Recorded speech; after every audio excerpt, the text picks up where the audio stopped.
says. Do you not? But we don't want to do that. We want to hold the Bible to another standard. That's what's ironic. People don't even know what standard they want to hold the Bible to. I have people tell me all the time, I just can't believe that. I'm scientific. And until you can prove that to me scientifically, I won't believe it. Then Bad Voddie, I have to talk to Bad Voddie and tell him, be cool, leave him alone. Because Bad Voddie's not nice like me.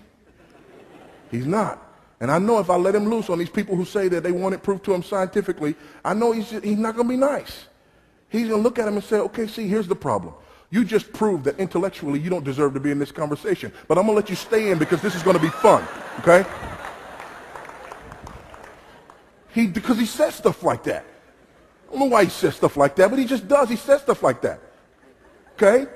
And you just tell him something like, okay, so what I want you to do is sit down so I can give you the education that you obviously never received. And then when he gets on him, I'm like, just please be quiet. Just be quiet. Maybe he'll go away. But then they don't want to be quiet. They want to talk back. What do you mean I don't deserve to be in the argument? You're just mad because I asked you to prove it scientifically and you can't prove it scientifically. And I'm like, oh, man. And you say, here's the problem. You obviously don't understand the scientific method. In order to perform the scientific method, something has to be observable, measurable, and repeatable, which means you cannot prove history using the scientific method because history is not observable, measurable, or repeatable.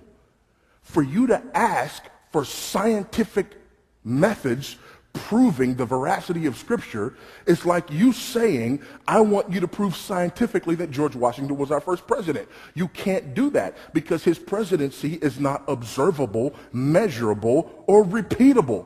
You don't use the scientific method in order to prove historical events. You use the evidentiary method, which is the method that we use in a courtroom. Well, if you apply the evidentiary method, what do you look for? So glad you asked. Here's what you ask. Number one, do you have internal consistency in what is written? Number two, do you have corroboration in what is written? Number three, do you have reliability in what is written? I already told you.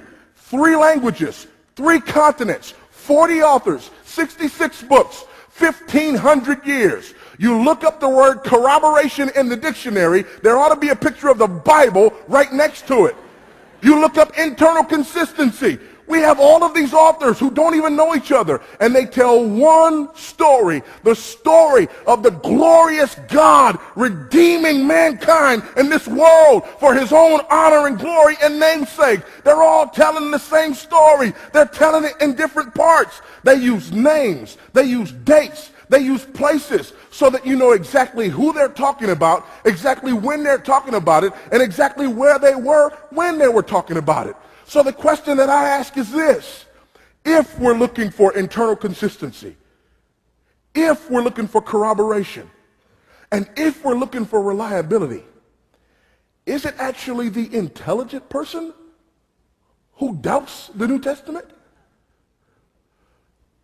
Or is it the intelligent person who says, I choose to believe the Bible because it is a reliable collection of historical documents written down by eyewitnesses during the lifetime of other eyewitnesses. They report supernatural events that took place in fulfillment of specific prophecies and claim that their writings are divine rather than human in origin. By the way, that answer is more than sufficient. But if you ever want to put just a little bit of gravy on top of it, you look them square in the eye and say, furthermore,